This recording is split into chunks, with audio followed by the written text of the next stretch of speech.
Olá, seja muito bem-vindo, seja muito bem-vinda. Esse é o Podcor, podcast do Centro de Operações e Resiliência da Prefeitura do Rio.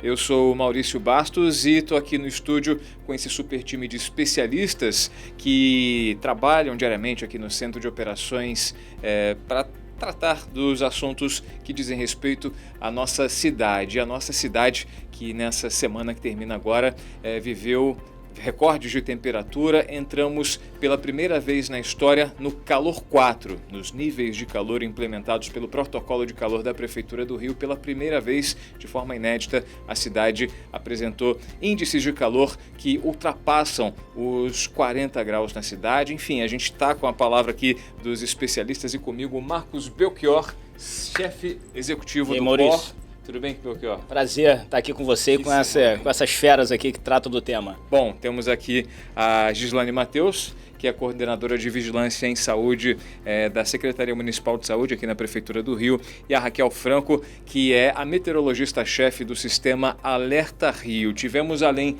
do calor 4, né, Belchior? Tivemos temperatura recorde na série histórica do Alerta Rio, 44 graus. Onde a gente vai chegar, né, Belchior? É isso aí, Maurício. Assim, e quero falar para você que você não precisa apresentar nem a Gislane, nem a Raquel, que elas já são famosas. Figurinhas carimbadas aqui, né? Todo mundo já conhece.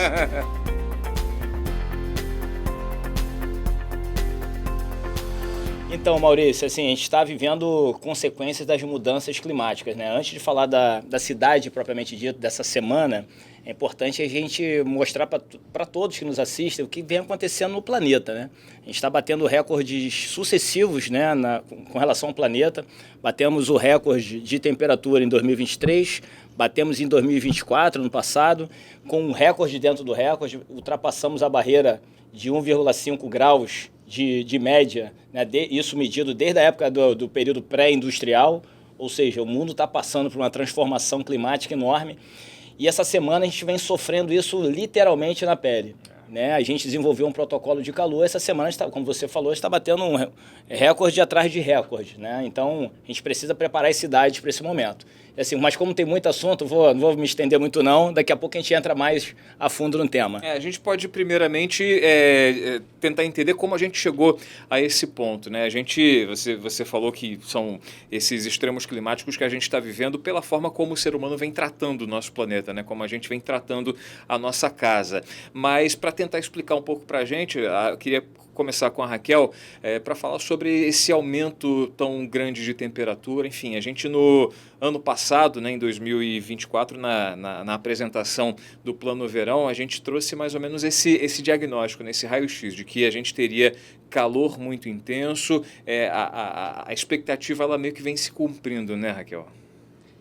Então, a gente teve, como a gente está num período de laninha, não é uma laninha tão intensa, né, mas esse fenômeno, né, Laninha ou El Niño influencia aqui a temperatura na região sudeste, onde a gente se encontra. Agora, Raquel, deixa eu começar te interrompendo. Explica aí para todo mundo o que é Laninha e o que é El Niño. Explica aí para o pessoal que está nos assistindo. Você conhece de nome, né? Mas para entender a fundo. Todo mundo já ouviu falar, mas ninguém sabe o que é exatamente. É uma anomalia de temperatura lá na região do Pacífico. O El Niño é quando as temperaturas estão acima da média e a Laninha é quando as temperaturas estão abaixo da média.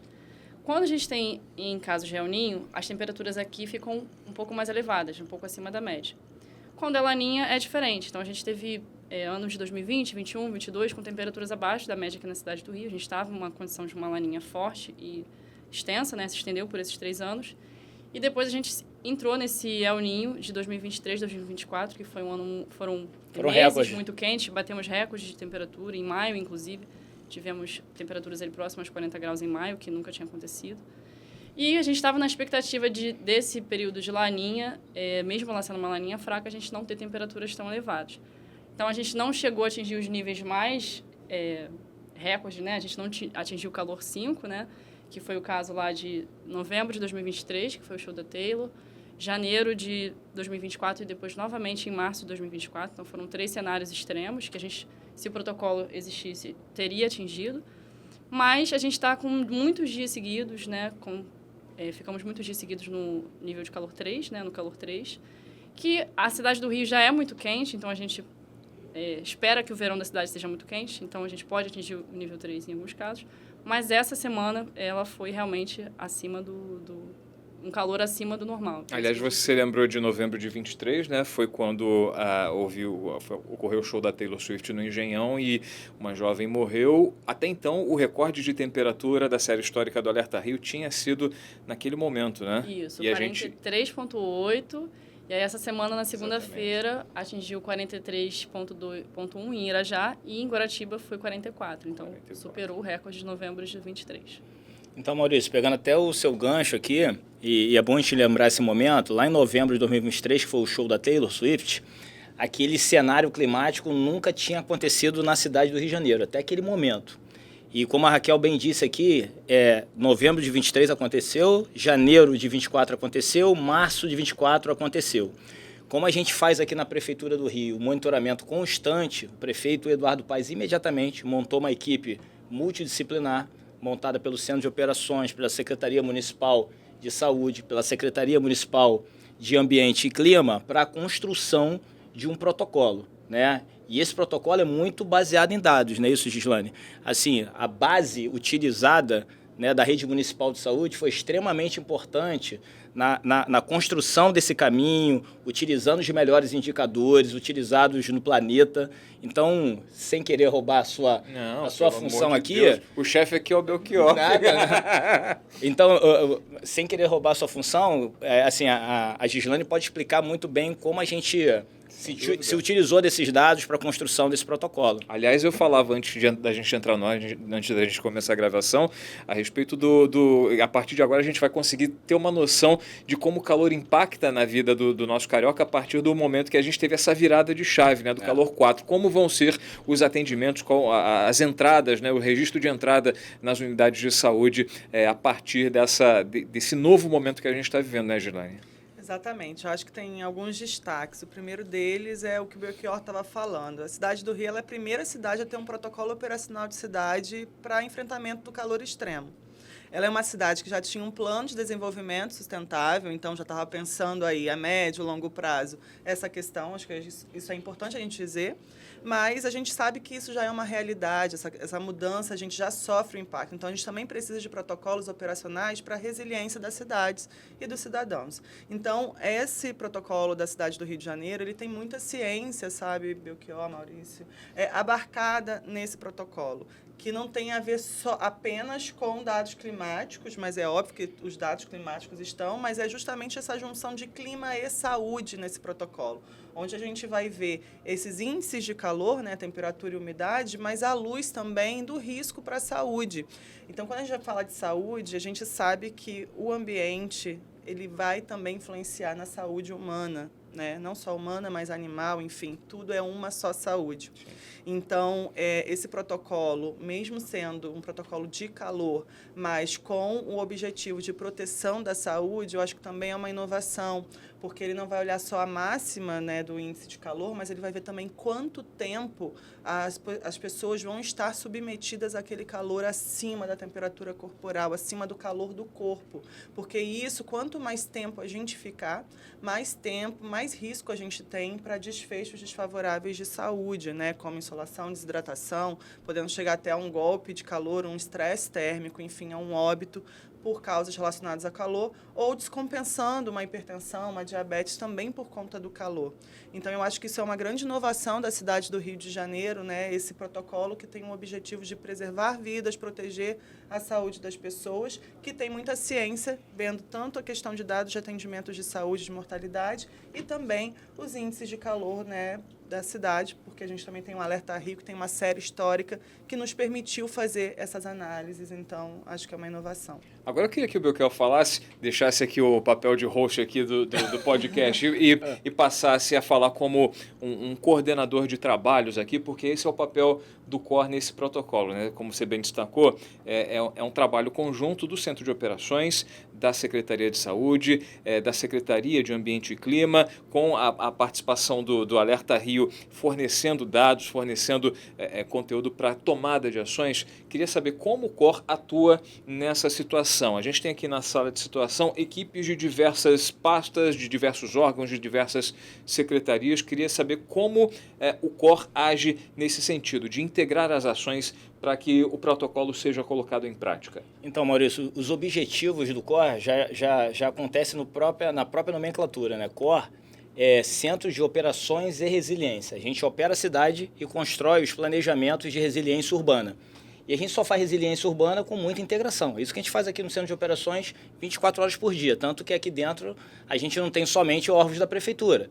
Tem órgãos das diversas esferas de governo, tem privados, concessionárias de serviços, enfim, modais de transporte, todo mundo aqui dentro, construindo a base de dados, o macro diagnóstico da cidade para a construção de protocolos em diversos cenários. E falando de cenário, o maior protocolo da cidade são os estágios de cidade. Né? Para quem conhece a gente, acompanha o Centro de Operações, a cidade do Rio inovou também numa modelagem de operação de cidade, na construção dos estágios operacionais da cidade, que são 5, né? Do primeiro até o quinto, sendo o quinto mais grave. Isso é uma matriz decisória, né, que o nosso sistema de integração vai jogando dados aqui dentro, e é importante a gente lembrar que os estágios da cidade avaliam condições climáticas, mobilidade, eventos de entretenimento, acidentes, incidentes, opinião popular retirada de rede social e níveis de calor.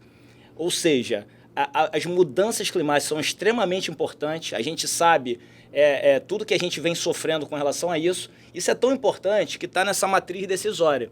Então, a implementação dos níveis de calor nos processos de tomada de decisão foram extremamente importantes. Então, eu brinco falando para todo mundo, Maurício, se eu chegasse numa cidade e falasse assim, opera essa cidade, eu ia perguntar onde fica o centro de operações dessa cidade. Porque ali está a base de dados de tomada de decisão. Qualquer coisa diferente disso caminha para uma coisa que a gente se afasta, caminha para o achismo. O mundo não permite mais achismo, a gente tem que implantar profissionalismo nos processos de tomada de decisão. E quando a gente fala de um órgão público que tem relação direta com a vida do cidadão, com a qualidade de vida do cidadão, e nesse caso até com a vida do cidadão, a gente precisa ser cada vez mais assertivo, como a Gislane falou aqui, abarcar cada vez mais ciência, é isso que a gente faz aqui, colocando ciência nos processos de tomada de decisão. É isso, ciência acima de tudo, a gente trabalha com dados. Eu estou recomendando você beber sua água. Por favor, vamos lá, todo mundo. Essa é a semana quente. Pausa para hidratação. Tempo técnico. É isso aí. Importante, né? Inclusive, Maurício, eu tenho muita dificuldade... A sua água é com gás, né? A sua água é a única diferente de todo mundo, né? Eu estava falando aqui mais cedo para elas, eu tenho dificuldade de beber água, né? Eu não tenho muita sede. Também. Tem muita sede. Então, hoje, eu me forço a beber água. E nessa semana, que é uma semana quente, que está falando aqui sobre essa semana, isso que o cidadão tem que fazer. Mesmo sem sede, tem que beber água. Mesmo sem sede. Eu não posso esperar a sede, né? Se eu fosse esperar a minha sede para beber água, eu não beberia água. Então, eu estou me forçando ainda mais essa semana para beber água. E a sede já é uma indicação do seu corpo que você está precisando repor líquido. Exatamente. Você já tem algum grau de desidratação quando você está sentindo uma sede muito intensa. O ideal é realmente evitar chegar nisso, né? Beber antes. E eu queria chegar nesse ponto, foi boa essa bola que você levantou, cruzamento perfeito para a Gislane. A gente, nessa época do ano, tem um aumento de procura nos hospitais, nas clínicas, da família, enfim, nas UPAs, em relação à desidratação, né? Porque ela não é só relacionada ao calor. A gente tem quadro de desidratação nas pessoas relativo à dengue, né? Uma doença muito comum no verão, gastroenterite, né? Por causa do calor, a gente tem aquela comida que ela estraga muito rapidamente porque fica exposta, enfim, mais do que nunca, né? A procura pela hidratação, a busca por hidratação e por um atendimento adequado, ela aumenta cada vez mais, né? Exatamente. Esse período do verão, ele é significativo para a gente, para alguns riscos adicionais à saúde, né? Você já citou aqui alguns deles, então, no final das contas, a gente pode ter uma maior exposição ao calor e, por isso, ter um quadro de desidratação. A gente pode ter desidratação justamente por doenças infecciosas, aí desde a gastroenterite, onde a gente acaba perdendo muito líquido do corpo, né, pela diarreia, enfim, por vômitos e pelos sintomas. E também a questão da dengue, né, que tem aí um período de maior transmissão dela no verão, e ela também por si só já contribui para a desidratação do corpo, né, pelos mecanismos do que ela provoca no nosso corpo humano, que a gente acaba perdendo líquido que estão dentro das veias, das artérias, né, né, para um extravasamento para o corpo. Então, é muito importante a gente reforçar essa hidratação. E aí a gente não está falando necessariamente de tomar aqui uma garrafinha, de fato, tomar a quantidade adequada para o nosso peso, enfim, pelo menos pessoas aí até 60 quilos, 2 litros, pessoas maiores, né, 3 litros. Então, é importante a gente reforçar essa hidratação. Só que não adianta só reforçar a hidratação. A gente também tem que diminuir a exposição direta ao sol, porque a gente também vai perder líquido se o nosso corpo ficar suando, porque é um dos mecanismos que o corpo tem para tentar regular a temperatura do corpo, para não superaquecer. Então, a gente começa a suar. Então, esse suor, ele também é perda de líquido, que também pode provocar desidratação. Então, evitar essa exposição direta ao sol, usar roupas leves, enfim, alimentação mais leve também vai ser importante. Proteção solar, enfim. Então, além disso, a gente também acaba atendendo pessoas por queimaduras solares também, porque ficaram, enfim, às vezes crianças ficam muito aquecidas, porque estão, né, totalmente protegidas, com touquinha, com, enfim, um excesso de roupa, e aí aumenta a temperatura e o corpo também começa a tentar regular ali uma criança que já tem uma superfície corporal reduzida pelo tamanho dela. Idosos não sentem essa necessidade da água e às vezes também esquecem, então a gente também fala sempre dos grupos de risco, que é importante a gente ressaltar. Todas as pessoas vão ter que ter cuidado nesse momento que a gente está vivendo de calor extremo, qualquer pessoa. Mas idosos, crianças, profissionais que trabalham na rua em exposição direta ao sol, pessoas que já têm problemas de saúde importantes, como hipertensão, diabetes, Alzheimer, doenças renais, hepáticas, e pessoas também que moram em situação, pessoas que vivem em situação de ruas, que são mais vulneráveis, são pessoas que a gente vai ter que ter um cuidado redobrado, triplicado, enfim, são pessoas para as quais a gente vai direcionar mais cuidados nesse período. Então, é importante que as pessoas entendam que todo mundo tem risco nesse momento, mas algumas vão ter mais risco do que outras para um desfecho desfavorável para a saúde. Então, essas medidas podem parecer simples, mas, na realidade, são medidas preventivas que salvam vidas. Ô, Gislane, vou fazer uma pergunta para você. A gente está vivendo aqui um momento de muitos turistas na cidade. O verão, né? O Rio de Janeiro atrai muitos turistas no verão. E uma das principais atrações da cidade, além dos nossos pontos turísticos, são as praias propriamente ditas.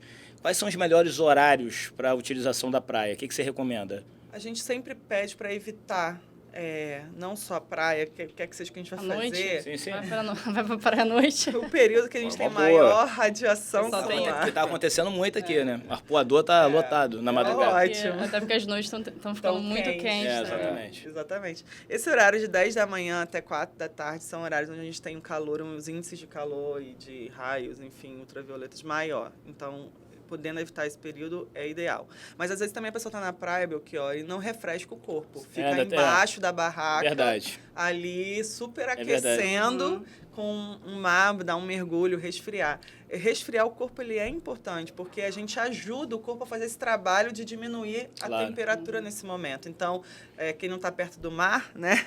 Um banho de mangueira, o chuveirão, que é maravilhoso. É maravilhoso. Ele também ajuda a reduzir essa temperatura. Sim. Agora, interessante, né, Belchior? Você falou de melhor horário para ir para a praia, para fazer uma atividade ao ar livre.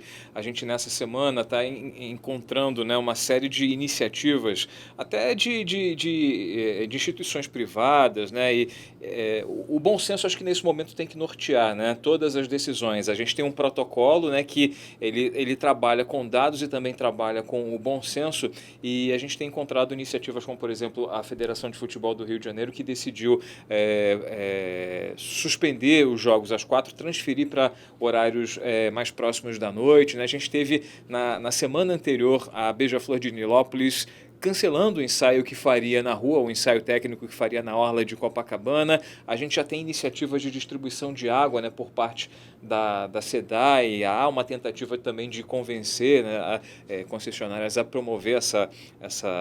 É uma benfeitoria em nome da sociedade, né, da civilidade, né? É importante destacar que o bom senso deve nortear todas as ações das pessoas, dos órgãos públicos, também dos órgãos privados, enfim, todo mundo deve estar de mão dada nesse momento, né? Maurício, é uma mudança cultural enorme, é mais do que isso, é responsabilidade social. A gente percebe essa mudança comportamental, como você bem disse, diversas empresas, instituições estão se adequando a esse novo momento, esse novo perfil climático. Você citou aqui muito bem falado a FERJ, Federação de Futebol. A FERJ, além de transferir os horários de jogos, ela faz a parada técnica do jogador de futebol para que ele se hidrate. Ela vem usando os canais de comunicação da Prefeitura do Rio, do Centro de Operações, nos seus telões, Corta lá em todo pedindo jogo para que a marca, né? população baixe o aplicativo do COR, que eu não posso perder a oportunidade de pedir a todos que baixem o aplicativo do COR, que é cor.rio, porque ali, de verdade, a gente, num trabalho, numa metodologia de operação de cidade, de disseminação da informação, a gente usa o aplicativo para o cidadão. Então, a gente vem percebendo o aumento de downloads do aplicativo do COR, que mostra que o cidadão carioca vem buscando informações sobre o seu território, que confia na nossa informação. Lembrando que tem um trabalho, a gente está aqui representando o COR, a Saúde, o Alerta Rio, mas tem um time enorme trabalhando por trás aqui para fazer com que essa informação chegue cada vez mais assertiva ao cidadão. Então, assim, só ratificando o que a Gislane está falando aqui, a gente está vivendo um momento de adaptação climática, ou seja, o que eu preciso fazer para reduzir minha temperatura corporal? Então, a Gislane falou aqui, foi enfática, beba muita água de tempo em tempo, esse volume de água tem relação com a sua massa corpórea, ou seja, se você pesa mais, tem que beber mais água, basicamente isso. Vou pedir mais umas 3 aqui. A Gislane estava falando, estava querendo beber mais água, que vai... Então, assim, essa é a principal informação. A gente percebe que o cidadão vem atendendo. Dentro do nosso protocolo, quando a gente passa para o calor 4, a gente abriu diversos pontos de resfriamento, utilizando os próprios da prefeitura. O que isso quer dizer? Nós abrimos naves do conhecimento, parques municipais, vilas olímpicas, equipamentos culturais, justamente para ofertar ao cidadão sombreamento, e alguns até com ar-condicionado, né? Água. E pontos de hidratação, né? E, obviamente, a Gislane falou aqui em algum momento, a Raquel também, a gente percebeu esse ano, nesses 45 dias, na pesquisa que a Gislane montou, esses primeiros 45 dias do ano foram completamente diferentes. A gente ficou mais tempo em nível de calor 2 e 3 do que do 1. Então, assim, as equipes da Secretaria de Saúde já estavam reforçadas nas unidades de saúde, porque a gente não ficou tanto tempo no terceiro nível de calor. E agora, passando para o 4, foi reforçada ainda mais. Então, as pessoas precisam entender esse novo momento climático que a gente está vivendo. Que, mais uma vez, sem querer roubar aqui a sua função, eu queria perguntar, Raquel, por que a gente está tanto tempo sem chuva, Raquel? Tanto tempo sem chuva. Então, vai chover em fevereiro ou não vai? A gente está atravessando um fevereiro bem seco, né?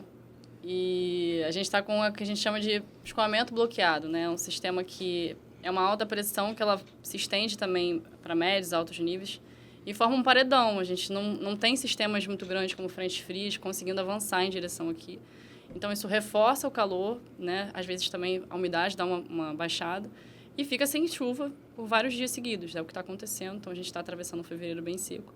Pode ser que a gente feche um fevereiro um dos mais secos da nossa história, se não o mais seco da nossa história. Aproveitando, queria até perguntar para a Raquel, já que a bola está com ela, o funcionamento do painel calor. Aqui no Centro de Operações a gente tem uma plataforma, né, na qual a gente consegue acompanhar, fazer o monitoramento do nível de calor, né, de como anda o calor na cidade. Né, e é uma fórmula muito complexa quando a gente está lá, nível de calor acima de 40 ou acima de 44. Índice de calor, Maurício. Índice de calor. Índice de calor. Índice de calor, exatamente. Não é temperatura. E eu quero que, inclusive, aproveitar a presença da Raquel para explicar para o nosso público, né, o que é índice de calor, o que é sensação térmica. Muita gente fala, sensação térmica é desesperador, vai chegar a 70 graus. Enfim, vamos aproveitar esse espaço aqui que a gente está com um especialista para explicar para as pessoas o que é índice de calor, o que é sensação térmica, se dá para equiparar, se é a mesma coisa que temperatura, índice de calor, e como funciona esse painel calor que indica para a gente quando a cidade está virando a chave do calor 1 para o 2, do 2 para o 3, do 3 para o 4? Bem, primeiramente queria aproveitar essa oportunidade para falar da importância que o COR tem nessa integração entre os órgãos aqui, né? Então, aqui a gente tem o CI, né, que é o Centro de Epidemiologia, é uma palavra difícil, Inteligência né? epidemiológica. Eu falei epidemiologia. Tem que falar rápido. Tem que falar devagar, tem que falar rápido. E eles que desenvolveram esse painel, então, como a Gislane falou, é um protocolo feito voltado para essa questão da saúde. Então, os níveis de calor são voltados para a questão da saúde. Então, eu aprendi muito com eles também ao longo das reuniões. Por que a partir de 36 graus? Porque o corpo humano, né, a temperatura do corpo humano, então, a partir de 36, a gente começa a entrar em estresse térmico. Então, professor Osvaldo, Caroline, João, que E tá todo mundo aí envolvido nessa criação desse painel. Então, Só a gente... interrompendo, eu provoquei a Raquel, porque a gente fica no F5 lá o tempo todo apertando Sim, lá sim. para ver como é que tá o nível de calor da cidade. E aí a gente recebe depois um relatório do Alerta Sim, Rio sim. explicando por Sim, que porque vai mudar do calor 1 para o 2, do 2 para o 3, etc. E aí, só para explicar, né, o que é esse painel. Então, esse painel, ele indica não só uma estação só que entrou naquele horário, são várias estações, então são estações do Alerta Rio, são estações do Instituto Nacional de Meteorologia e dos aeródromos. Então, dentro de todas essas estações que têm dados confiáveis da cidade, a gente mede temperatura, umidade, tem modelos também de previsão ali envolvidos, então a gente acompanha qual modelo que está pegando melhor observado, né, até para escolher qual modelo a gente vai utilizar para essa previsão. E nesse painel, então, a gente acompanha quantas horas de estresse térmico estamos esperando para os próximos dias, para hoje, o que está sendo observado. Então, a cada hora, vai atualizando com os dados observados e com a previsão. Então, é uma junção do dado observado, dos sensores que temos espalhados pela cidade, com a previsão. Então, esse protocolo envolve observado e previsão, e esses níveis de calor são voltados para as questões de saúde, e não necessariamente se vai ser uma onda de calor, né? Se vai estar acima da média ou não. Então, é bem voltado para essa questão da saúde. E aí, a diferença do índice de calor para a sensação térmica, né? A sensação térmica ela foi desenvolvida, primeiramente, com dados de temperatura, umidade e vento, mas voltado para... eu não lembro nem se foi na época da Primeira Guerra ou na Segunda Guerra, mas tem a ver com isso. Sim. Para a sensação de frio. Então, ele foi desenvolvido para medir o quanto o nosso corpo está sentindo de frio, o quanto esse indicador. Então, tanto a sensação térmica quanto o índice de calor, eles não são medidas exatas, eles são estimativas, tentativa de entender o que o nosso corpo está sentindo. Porque sensação é algo muito pessoal, né? Exatamente, muito individual. exatamente. Cada corpo tem um metabolismo, né? A gente na nossa casa mesmo, às vezes, homem principalmente é mais calorento, aí eu tô lá na coberta, o outro tá querendo entrar no ar-condicionado. Então, cada corpo vai sentir de uma maneira, mas como a gente tem... Quando a umidade está mais elevada, né, ou quando a umidade está mais baixa, vou começar quando a umidade está mais baixa. O nosso corpo, ele consegue... o suor, ele consegue evaporar mais facilmente, e isso já causa um alívio térmico. Quando a umidade está mais alta, a nossa sensação de calor ela é piorada, né? Ela dificulta essa evaporação. Então, quando está muito alta a temperatura e muito alta a umidade, elas não vão acontecer ao longo do dia no mesmo momento, porque conforme a temperatura aumenta, a umidade abaixa. Diminui, né? Elas são inversamente proporcionais. Mas, dependendo do valor de umidade combinado com a temperatura, a gente vai ter esse índice de calor muito alto. E aí, o que é o índice de calor? O índice de calor ele não utiliza o vento, ele utiliza apenas a temperatura e a umidade. E ele foi desenvolvido, né, lá pela NOAA, lá, um índice americano, também nessa tentativa de estimar o quanto o nosso calor está sentindo, o quanto o nosso corpo está sentindo calor, né, baseado na temperatura e na umidade. Então, aqui para a cidade do Rio de Janeiro, que é uma cidade muito quente, é um índice bom de ser utilizado. Então, Maurício, olha só, eu cortei a Gislane, né? Então, eu cortei a Gislane, desculpa. Então, a gente usa aqui no nosso protocolo o índice de calor, que é uma combinação entre temperatura e umidade. Por que a gente está falando isso? Porque nem sempre eu posso ter, às vezes, um termômetro na praia marcando 42, 43 graus e não necessariamente a cidade mudar para o outro nível de calor, porque muito localizado, né? Depende da relação com a umidade.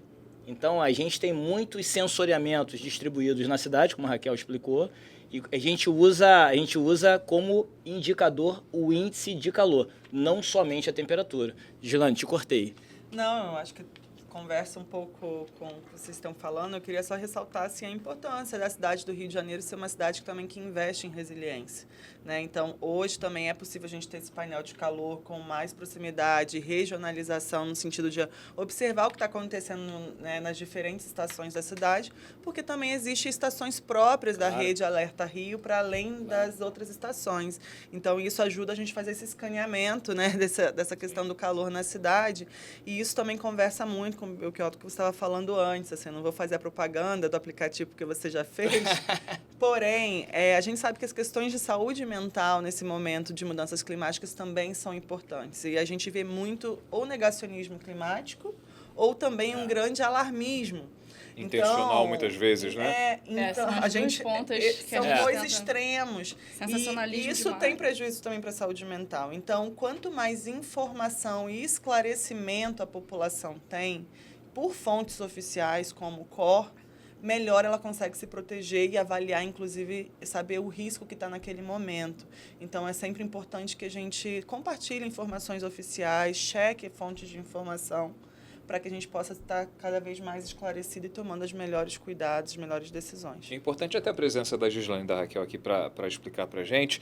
A gente, em semanas passadas, né, com essa tendência de calor, com essa temperatura elevada, com essa umidade baixa, a gente teve notícias circulando aí nos 70 veículos graus. digitais dos 70 graus. Né? É importante a gente trazer isso aqui. Sobre esse alarmismo aí. Esse alarmismo. É o negacionismo versus o excesso de são os sensacionalismo. Trazer isso para a mesa, né? É um cálculo que procede, né? Um cálculo reconhecido de uma instituição importante, mas que foi levado em conta foi levado em conta uma realidade não factível, né? Em relação à temperatura e umidade, né? Explica para a gente como chegaram a esses 70 graus. E realmente existe a possibilidade disso acontecer? É bem remota? É bem remota, porque como eu falei, são grandezas inversamente proporcionais. Então, à medida que a temperatura aumenta, a umidade abaixa. A não ser que você entre dentro de uma airfryer mesmo, aí pode ser que fique ali com 70 de índice de calor. Mas o que aconteceu ali, né? Foi uma tabela com os valores corretos, né? Pelo que eu entendi, uma tabela da USP, né? Que eles utilizaram. Só que aí é importante a gente entender também que a gente precisa, às vezes, de ter um especialista interpretando aquela tabela, né? Sim. Porque, às vezes, uma informação jogada, né, um dado, cabe a interpretações errôneas. sim. Às vezes, nem por querer mesmo, pode acontecer. Falta de conhecimento. Isso. Então, sei lá, uma tabela de química que eu não conheço, eu vou querer algum químico ali que me explique o que está ali escrito. E aí, o que aconteceu? Pegaram, provavelmente, a temperatura máxima do dia prevista e a umidade máxima prevista e linkaram isso e falaram que poderia ser, eu acredito, né, que tenha sido isso, que poderia ser 70% de 70 graus de sensação térmica. Mas como eu falei, é o que não acontece, né? Normalmente, quando você tem uma temperatura de 40 graus, você dificilmente vai ter uma umidade acima de 50, né? Então, é bem difícil isso acontecer numa atmosfera real. Então, provavelmente foi esse erro de interpretação da tabela, que a tabela Então, está Maurício, correta. a pesquisa, a tabela estava corretíssima. Sim. Mas na hora de escrever a matéria que tiveram a interpretação errada até por falta E de na hora de conhecimento. cruzar o dado, né? Pegaram uma umidade, vamos lá, da madrugada e com a pode temperatura pode ter de acontecido. meio-dia, né? É isso, exatamente Pode isso. ter acontecido. Exatamente isso. Que é um cenário que provavelmente não, dificilmente, quase que impossível aconteceria. Não sei, daqui a 2100 vamos ver. De repente a gente está numa airfryer, mas Exatamente. real. Exatamente. E é importante, né, também a gente lembrar, tá dentro do protocolo de calor e a pasta uma das pastas que fazem parte de todo esse trabalho, né, que é a Secretaria de Ambiente, o trabalho que tem sido feito, né, de corredores verdes, do reflorestamento, enfim, são ações que são importantes e que não é só a prefeitura, não é só o poder público que deve trabalhar nesse sentido, né, mas também a população deve se conscientizar no sentido de replantar, de plantar a sua árvore, de lidar, de manejar corretamente os recursos naturais para que a gente não chegue a um estágio tão extremo, né? A gente tem que fazer também a nossa parte. Queria saber da Gislaine, né, que também é uma curiosidade que chega muito para a gente, que lida com a comunicação e que lida diariamente com a imprensa. Muita gente tem questionado a respeito dos pontos de hidratação. O que é um ponto de hidratação? O que é um ponto de resfriamento? Como se dá o acesso a esses locais? Como a gente pode dar esse recado para a população? Se você está se sentindo desconfortável, está com estresse térmico, vão procurar uma unidade da prefeitura. Agora, qual é a diferença, né, entre um ponto de hidratação e um ponto de resfriamento? Esse é um serviço importantíssimo, né, da gente destacar essas diferenças, até para que a pessoa procure o melhor lugar, dependendo da situação. Ponto de resfriamento, né, são espaços públicos que estão previstos no protocolo de calor da cidade do Rio de Janeiro, como, de fato, espaços como naves do conhecimento, enfim, parques, onde a gente vai ter ali situações de aclimatação melhores, no sentido de redução de temperatura e de calor ali. Então, é um espaço com ar-condicionado, é um espaço com sombra, com acesso à água, para também se hidratar, beber água. E os pontos de hidratação que a gente está falando na saúde são, na realidade, as nossas unidades de atenção primária, onde a gente vai ter ali nas nossas clínicas da família e centros municipais de saúde, onde além da disponibilidade de água que todas as unidades têm, mas a gente também tem, na realidade, equipes para atender pessoas que estão com sintomas, né, já de tontura, enfim, vertigem, pode ter tido desmaios, enfim, estão passando mal devido ao calor, porque, na realidade, vão ser hidratadas soro na veia, né? Então, se for necessário, ou soro, né, oral, dependendo da situação e da avaliação médica. Então, isso é importante a gente diferenciar, mas é importante que, se a pessoa está passando mal, está com algum desses sinais e sintomas, né, dor de cabeça, tontura, já teve um desmaio, ou, enfim, já tem sinais ali de desidratação, que procure uma unidade de saúde para ser avaliado e atendido adequadamente para evitar aí. Mas sempre reforçando, os cuidados preventivos, eles são importantes para evitar que a pessoa passe mal. Mas passando mal, precisa procurar uma unidade de saúde, não um ponto de resfriamento, uma unidade de saúde. Mas está na rua, está muito quente, ou está em casa, enfim, faltou luz, aconteceu alguma coisa, está passando, né, muito calor, tem ali grupos de risco, procura um ponto de resfriamento e vai aguardar lá, enfim, né, ficar num local em condições mais amenas. Eu acho que isso é um protocolo muito importante da cidade do Rio de Janeiro, que outras cidades no mundo já utilizam também esse tipo de protocolo para, nesse calor muito extremo, você ter locais ali que são refúgios térmicos, né? Acho que talvez essa palavra seja. A melhor palavra é essa, refúgio, para a pessoa se recompor. E a gente recebeu essa semana, né, Belchior, quando houve a virada, né, do calor 3 para o calor 4, a gente recebeu aqui no COR o Renan Ferreirinha, secretário de Educação. É importante esse recado também, né, para as pessoas que têm seus filhos na rede pública, na rede municipal, né? A gente está vivendo uma situação atípica e as atividades externas que fazem parte do cotidiano dos estudantes, das crianças, né, elas, em situações como essa, né, em situações extremas, elas estão suspensas, né, para resguardar a garotada, né? Maurício, assim, foi bom você falar, porque, assim, nesse momento tem muitas recomendações da prefeitura para fora, mas tem uma pergunta, e aí, prefeitura, o que você está fazendo para dentro? Verdade. Né? Então, acabei de falar aqui um protocolo interno do reforço dos times da Secretaria Municipal de Saúde. A Secretaria de Educação, como você bem disse, tem um protocolo próprio que a gente diz que não pode ter atividades físicas expostas ao sol. Então, isso foi proibido em calor 4 dentro da Secretaria Municipal de Educação e as crianças só podem fazer atividades físicas em áreas sombreadas, em áreas de sombra. É um exemplo. Outros protocolos internos. Os nossos agentes que trabalham expostos ao sol precisam fazer parada técnica, como a gente fez aqui em algum momento. A cada hora parar 10, 15 minutos para se hidratar. Isso é uma recomendação interna, um protocolo interno. E a gente recomenda isso para todos os trabalhadores expostos ao sol. Então, como você bem disse aqui em algum momento, as empresas, as instituições estão aderindo a essa cultura de prevenção, essa cultura prevencionista, a esse novo modelo climático que a gente está vivendo. Você comentou aqui de corredores verdes, né? É importante explicar para as pessoas que existem ações de adaptação climática, ou seja, estamos trocando a roda do carro em movimento. Sim. A gente já está sofrendo as consequências das mudanças climáticas, a gente precisa se adaptar. Mas o que a gente vem fazendo para mitigar? Né? Ou seja, como é que eu paro de jogar CO2 na atmosfera? Mais ou menos isso. A Prefeitura tem um trabalho direcionado a isso com a Secretaria Municipal de Meio Ambiente e Clima. Então, é um equilíbrio entre essas duas ações e, assim, trazendo de novo para essa semana, é um momento de muita atenção, muita alerta. Importante dizer também, Maurício, que durante essa semana eu recebi muitas perguntas. E aí, Belchior, vamos passar para o calor 5? Né? Como você disse, a gente faz o acompanhamento nesse painel. Não há previsão dessa semana para mudança de estágio, de nível de calor. Não existe essa previsão aqui, tá? Mas a gente segue monitorando. A gente segue monitorando constantemente. A previsão, Raquel, me corrija se eu estiver errado, a gente tem uma projeção de ficar no nível de calor 4 até quinta ou sexta-feira, não é isso? Isso. Vai depender do qual vai ser o declínio na quarta-feira. Tá, então assim, a gente segue avaliando, como eu falei, tem um timaço por trás aqui, trabalhando constantemente. E você destacou também a interdisciplinaridade, né, das pastas da prefeitura em relação a medidas para justamente mitigar esse problema que é o calor que a gente sente na pele, né? Eu lembro que a gente ainda eu não lembro se em fevereiro, mas se não me engano em janeiro, né?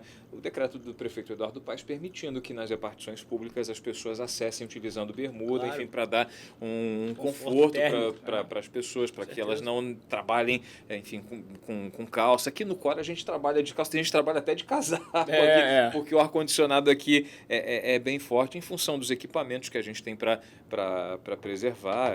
São realmente medidas importantes para que as pessoas consigam desempenhar suas atividades sem qualquer tipo de problema, né? Exatamente. Então, assim, Maurício, assim, como recomendações gerais, as pessoas precisam, como a Gislane enfatizou aqui em vários momentos, beber muita água, de tempo em tempo, mesmo sem sede. Quase acabando. Mesmo sem sede, eu estou quase terminando aqui, eu não sei quanto tem essa garrafinha aqui, mas estou quase terminando. Esse aqui é 500 ml. 500 ml. Beber bastante água, usarem roupas leves, usarem filtro solar, né? O secretário Daniel Sorães enfatizou na coletiva de imprensa um ponto que é muito importante, né? Tem muitas pessoas que têm algumas receitas caseiras de filtro solar. Isso bronzeadores, isso não funciona. Tem que ter um cuidado enorme. A Secretaria Municipal, na sua rede de saúde, ela vem recebendo diversos pacientes relacionados a esses temas. Creme de cabelo, né? Creme de cabelo. De modelar cabelos escorrendo, enfim, pelo suor, né? E fazendo queimaduras oculares, enfim, produtos que não estão regulamentados pela Anvisa, né? Então, e também esses autobronzeadores aí que também fazem uma queimadura importante na pele. Então, realmente é um reforço importante. Verão, né? Carnaval também, ingestão, né, de bebidas alcoólicas. Precisa ter que se cuidar da hidratação, intercalando aí, né, para quem vai beber. Sim, então, é importantíssimo. E lembrei de uma outra coisa, né? A gente falava dessa interdisciplinariedade das pastas, né? Fala da Secretaria do Ambiente, da Secretaria de Educação. Importante, né, que me ocorreu aqui. Muito carro na rua, né? Muito carro na rua emitindo CO2, né? Emitindo CO2 e contribuindo para aumentar os congestionamentos na cidade, né? É uma boa a gente estimular, aproveitar esse momento para passar esse recado, né? Usar o transporte público, né? Usar o transporte coletivo. Hoje a malha do BRT cresceu bastante, está atendendo, o BRT está geladinho, está dando para o pessoal andar de boa, tem o VLT, o metrô e o trem servem à população, enfim, utilizar o transporte público para tirar os carros das ruas, né? A gente tem que reduzir a emissão de CO2, né? É isso aí, Maurício. E aí, assim, na dinâmica de cidade, agora falando de fevereiro, como a Gislane falou, momento de carnaval, muitos turistas na cidade. Mais uma vez, lembrando a preocupação do prefeito Eduardo Paes, da cidade do Rio de Janeiro, em divulgar as informações para todos que nos visitam. O nosso, mais uma vez, o aplicativo tem a possibilidade de outras línguas, né? A gente tem diversas línguas ali no aplicativo que o turista pode se informar. A gente faz uma parceria com a rede hoteleira, com modais de transportes, com mobiliários urbanos, na divulgação em massa dessas informações. Temos diversos canais de comunicação e a principal informação para que o cidadão fique informado, fiquem conectados aqui nas informações da Prefeitura do Rio. Receber informação confiável acima de tudo. A gente tem vários canais para compartilhar com o cidadão do Rio de Janeiro essas informações. Exatamente. Ponto final, né? Nesse Podcor. Pô, acabou, né? Acabou. Terminamos a água, né? Terminamos aqui. Eu tô perdendo, mas eu sou a menor. A Raquel é menor, ela pode beber menos. Eu preciso nem de 2 litros. Raquel, nessa regra de 3 aí... 1 litro e 1,8 ali. Eu tenho que beber bastante água. 800 tá bom. Muito legal o papo. Gislane Matheus, coordenadora de Vigilância em Saúde da Prefeitura do Rio de Janeiro, da Secretaria Municipal de Saúde. Obrigado pela tua presença. Mais uma vez, é o nosso segundo podcast aqui. O nosso segundo podcast aqui no Centro de Operações. Raquel também, Raquel Franco, meteorologista-chefe do Sistema Alerta Rio, e Marcos Belchior. Valeu. Craque. Eu tô mais próximo de você, posso apertar sua mão. Elas Isso. Não, mas eu estendo a mão para ela. Pô, eu ia fazer assim também. Gente, obrigado aí pela presença de vocês. Agradecer ao nosso público que está acompanhando, né? É legal. Muito legal. A gente volta na próxima semana, enfim, daqui a 2 semanas, na realidade, né, diretor? Isso aí, daqui a 2 semanas a gente volta com mais um episódio, trazendo muita informação útil para você que nos acompanha aqui na TV Cor e nas nossas redes sociais. Valeu, pessoal. Beba água, hein? Até a próxima, gente. Saúde.